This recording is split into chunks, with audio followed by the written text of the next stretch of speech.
Does God exist? Now, to biblically answer that question, you can simply share Genesis 1:1, which says, "In the beginning, God created the heavens and the earth." However, we don't necessarily need to quote the Bible to share with people that God does exist.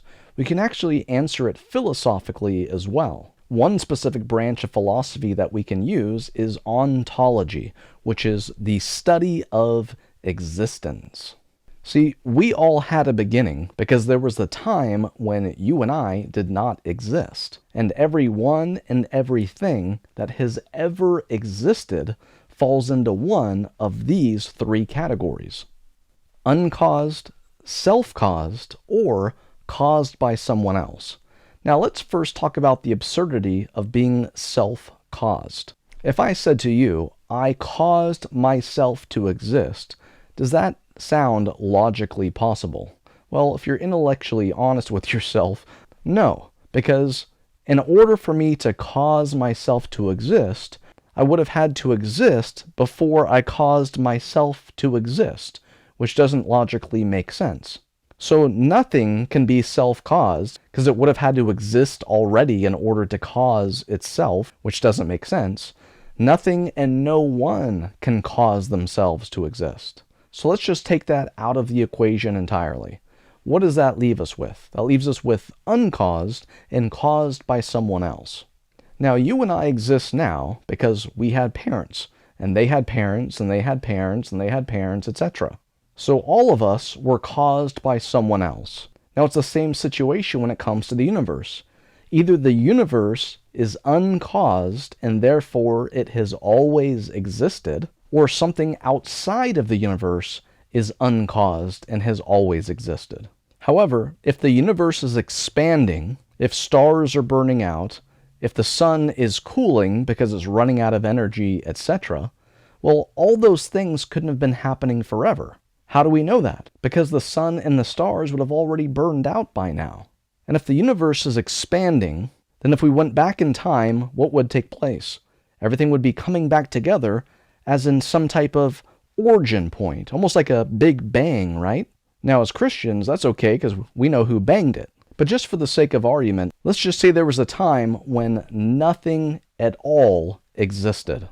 Now, if there was ever a time when nothing existed, then nothing would exist now.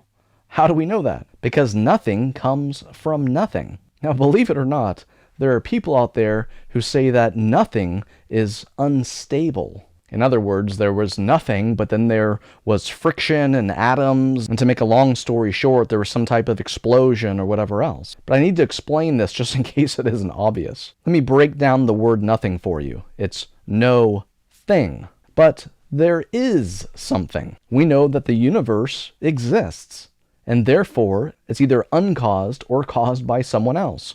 So let's break this down even further.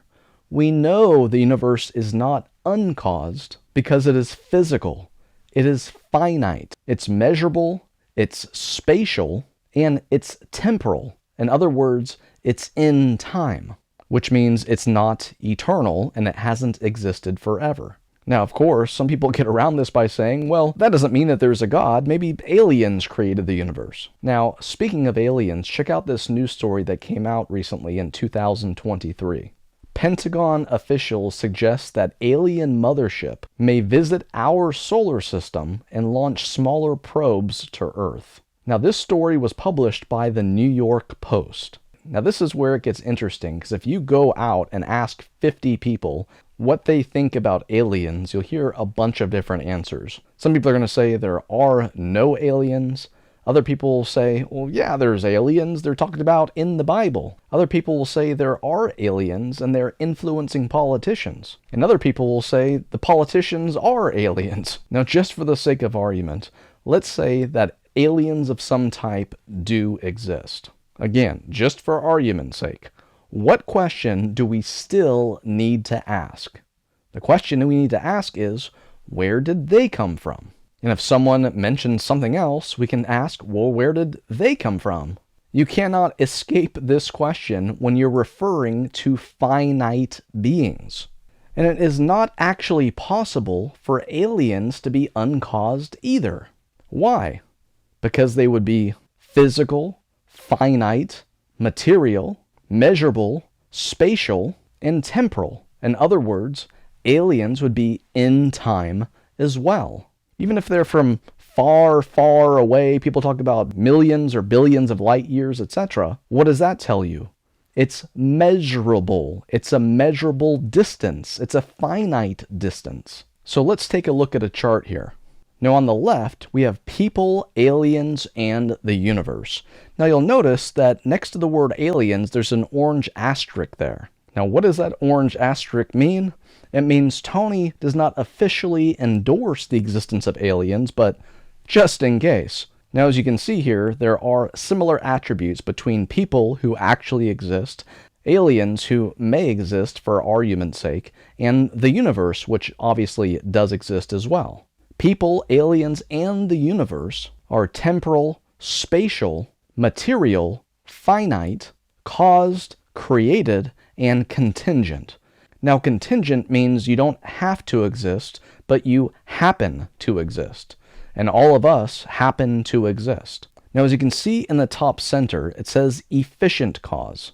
That could also be called the agent cause. And as you can see underneath efficient cause, it has the not equal sign. Because again, nothing can cause itself to exist.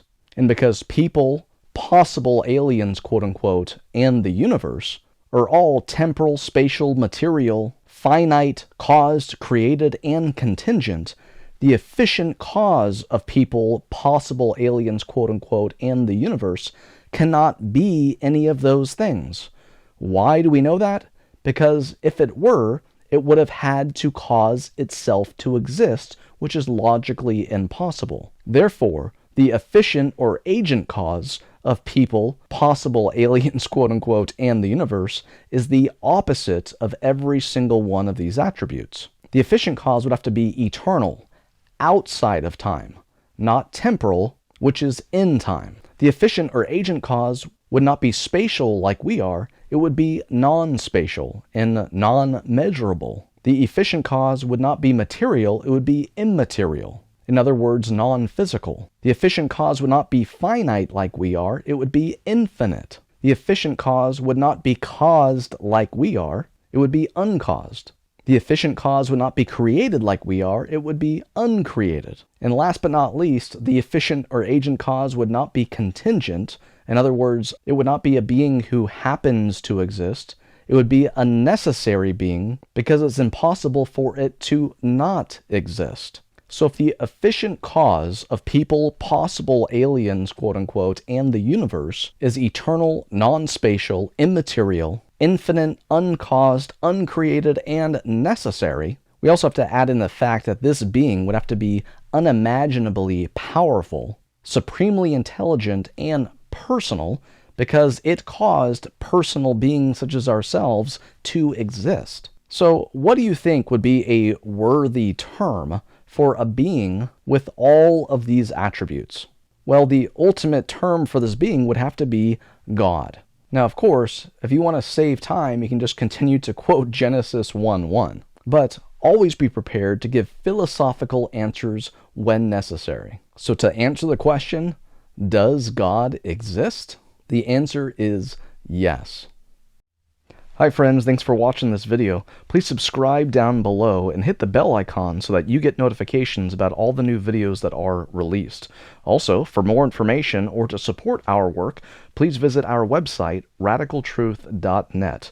Also, to book us for your church or event, just email us at info@radicaltruth.net. In the meantime, to watch another one of our videos, just click right here or right here, and we'll talk with you soon.